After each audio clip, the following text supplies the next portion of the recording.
Great entrepreneurs know their weaknesses and surround themselves with solutions. Look around you in the world and see the problems people are having. Keep your eyes open, and when you discover one that you think you can fix, that is the beginning of a business, my friend.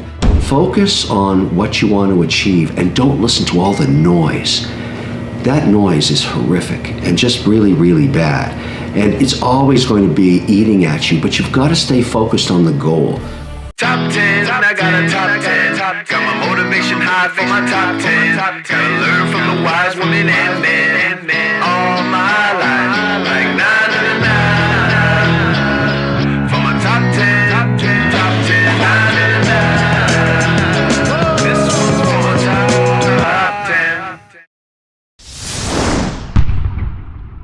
10. Need motivation? Watch the top 10 with Believe Nation. Hey, it's Evan Carmichael, and this channel was created to help you overcome the #1 challenge that is holding you back, a lack of belief in yourself. You watch these videos because you know there's something more inside you too. You have Michael Jordan level talent at something. So get ready to surround yourself with strength, stay focused, and be a good leader with Kevin O'Leary and my take on his top 10 rules of success to give you the confidence, motivation, and belief that you need.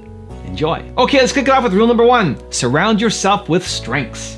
If you come and tell me you're the CEO, you're the founder, you're the largest shareholder, that you know and you're perfect at everything, I know you're full of crap. That is so not true. Great entrepreneurs know their weaknesses and surround themselves with solutions.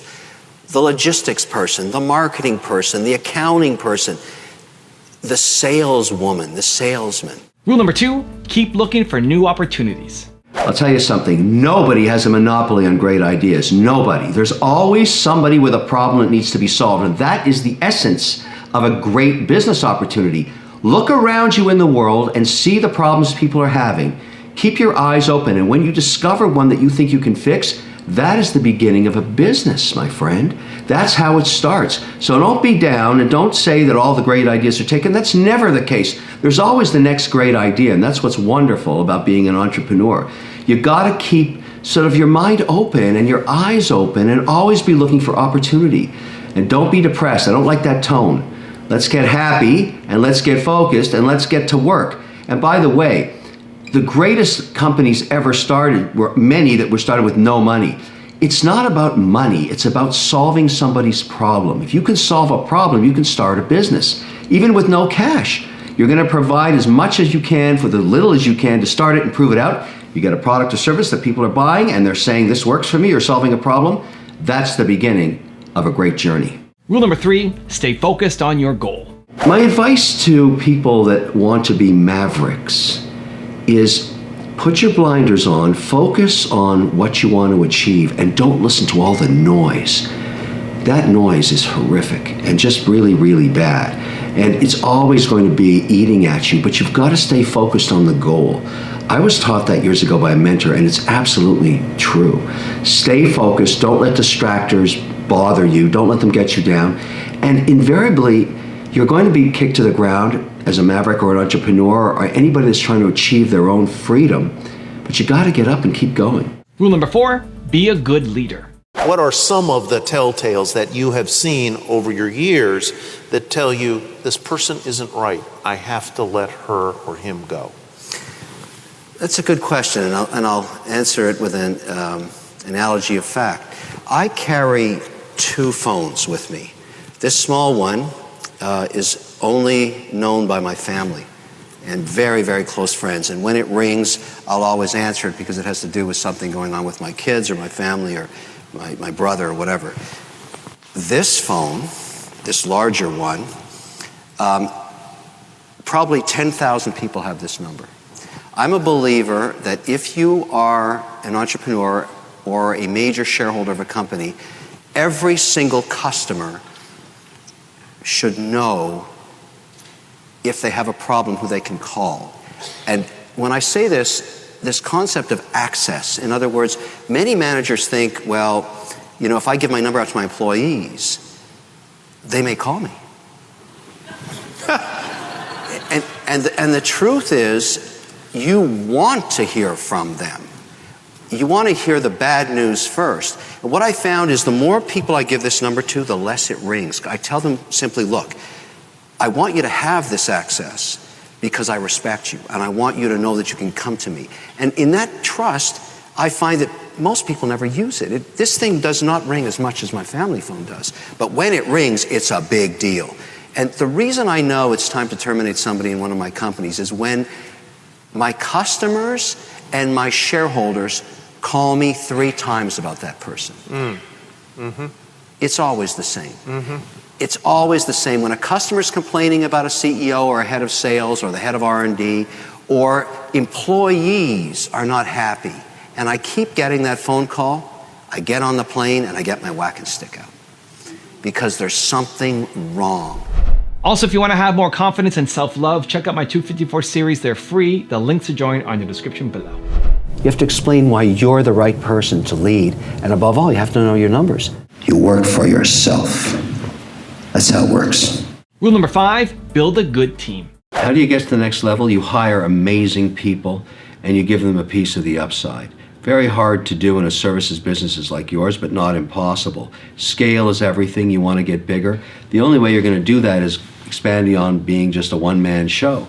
And that's tough. Finding the right partners that should augment your skills. You know, if you're great at one thing like sales and marketing, get someone who's better in logistics, or hiring people that can actually do more of these websites. I've always found in every one of my deals that made me money, it's the team I built. A fantastic team of people working together towards a single mission. The better the people, the more money I made. It's that simple. But I always gave up some to them so they were part of the story. And I always found, even if I gave up half, which I did in the case of the learning company, that outcome was $4.2 billion. So I was pretty happy with the outcome in the long run. It's all about team. It's really hard to do it on your own. And building a team, you have to build it slowly and find the right partners and then give them some of the upside. Rule number 6, buy gold. I like gold because in a way it's a stabilizer, it's an insurance policy. You know, I listen to all the gold pundits and they're always wrong as far as I'm concerned. It's impossible to time the moves. I've owned gold for decades and I simply have a 5% weighting. I look at it quarterly. When it becomes more than 5%, I sell into the strength. And when it weakens, I buy into the weakness. It's just a stabilizer. You know, I'm not one of those guys that's going to go to 40% weighting in gold. Okay. I don't believe the hyperinflation story. It hasn't happened. Gold is popular for a whole host of reasons. Yes. And 5% seems to be enough. It's worked for me in portfolio management. It's the only security I own that doesn't pay a dividend. So, Kevin, I guess, do you not care if gold goes to $2,000 or $5,000 an ounce? You're still going to buy gold? Yeah, I don't care. Like, let it run. I'll be selling into that strength, keeping it at 5% weighting. You know, what I've learned, I'm an old crusty investor. When everybody's saying you got to own it, you should be selling it, because when it corrects, it doesn't touch the sides on the way down. So I simply say 5% is good for me. Some people like it 10, 15% weighting. I'm a 5% guy, and I'm disciplined about it. I hope it runs to 5,000. I don't care. I'll be selling all the way up, keeping it at 5%. And when it corrects back down to 2,000, I'll be buying it in. It's fun. That's the way you should work with gold. Never get so caught up that you take all your dividend-yielding securities that are also a hedge against inflation and put it into a commodity like gold. Rule number 7, make sacrifices. There's a huge sacrifice that people don't think about. You know, most people think, oh, I'm going to start a company, 2 months later it's going to be worth $1 billion, and I'm going to make a fortune. That is actually not what happens to 99% of people. 8 out of 10 fail. They have to do it 3 times. They spend a decade before they get their hit, or they work at one company for 15 years, and they finally get an exit. It's more like that, and the personal sacrifice is huge. There is no soccer game on Saturday. There's no Sunday dinner with the family. You're working because some guy in China or in India or some woman out there is kicking your ass, because we're in a global competition now. And so I don't care what your business is, men, women, you have to understand that you're going into a huge lifestyle change. And I tell people it's not for everybody. Don't do it if you don't have the stamina to get kicked around and driven into the ground and get up and do it again and beaten up by people that tell you, this is not kumbaya stuff, this is hardcore stuff. Rule number 8, don't be impulsive. How do you deal with your emotions? I'm curious to know.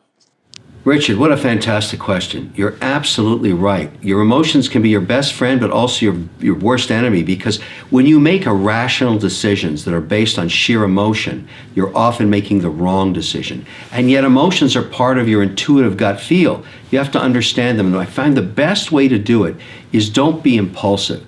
I get pissed off too. I get angry. I get elation. I get all of those things too. But what I've learned over time is not to make decisions under the influence of any of those emotions. Just delay the decision until you can be rational, maybe sleep on it, get up in the morning, have a coffee and think about it. And if you're not comfortable yet, don't make the decision. There's always the option to do nothing for a while. And the only way you're going to learn that's through experience. All the decisions I made under heavy duress or emotional stress have cost me a fortune. Big mistakes. And also, revenge is a stupid emotion. It makes you do stupid things. Be rational about it. Doesn't mean you can't, be pragmatic, but being motivated by hatred or fear or anything like that is never a good outcome. Rule number 9, diversify. Diversification is the only free lunch in investing, and I see this happen so many times. Here's my basic lesson that I've learned that I never vary from, and this works. Trust me, it works. Never more than 5% of your portfolio in any one name, no matter how great the story is. If it's the next Nortel, if it's the next RIM, who cares? 5% max weighting. For me, usually it's 2.5 to 3%. I never let a stock get bigger than that in my portfolio. I sell into the strength all the time. Secondly, never, ever, ever more than 20% in any one sector. So if you love gold, you just can't get past 20% of your net worth in gold, or energy, or any other sector, or financial services. So good sectoral diversification is crucial. And finally, for me, I'm over 60% weighted in debt now versus equity. Not government debt, not treasury bonds, but corporate debt.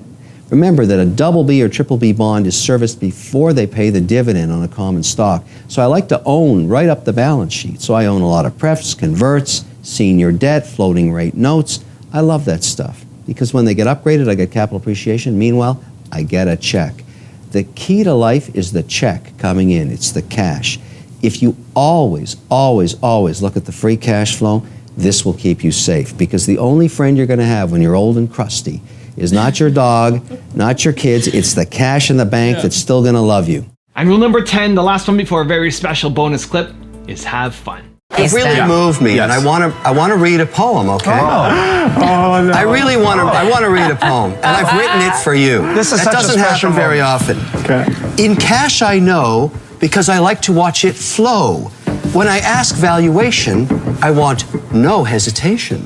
Are you worth $10 million? Hell no. I'm worried that a big bear would have taken a large dump near where you were. Oh, God. It's the cleanest mud in the world.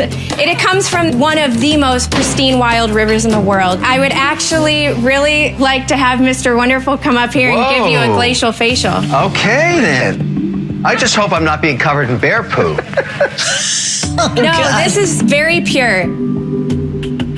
How long would you need to leave it? In order to dry, it would take about 10 to 15 minutes. Does it draw the impurities up out of your skin? Absolutely. It contains microfine clay particles that absorb toxins and exfoliate dead skin. Somehow this looks like the true you.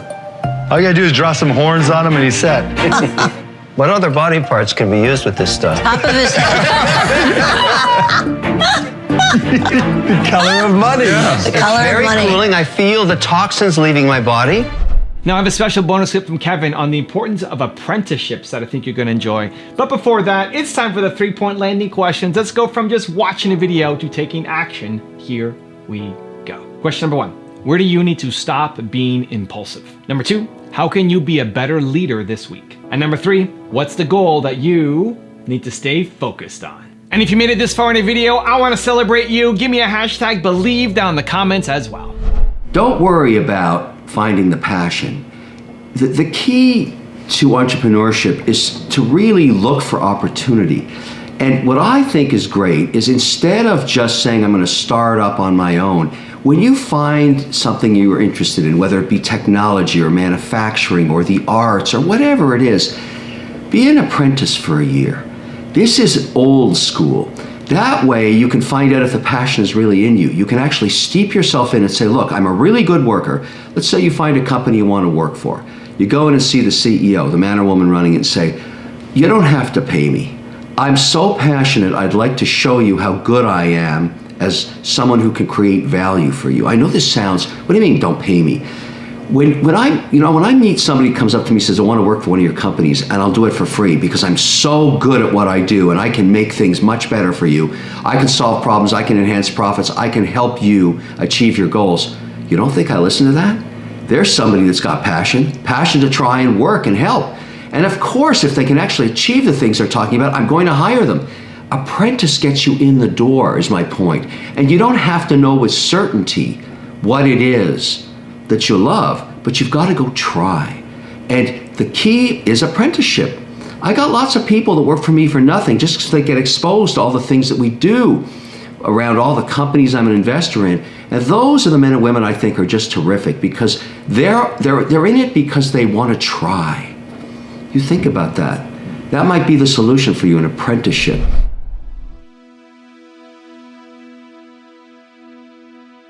If you want to see the top 10 I did on Donald Trump, check out the video right there next to me. I think you'll enjoy it. Continue to believe, and I'll see you there. I love the game. I like the money, and the money is certainly a method of keeping score. But I don't do things for money. I do things because I enjoy doing them.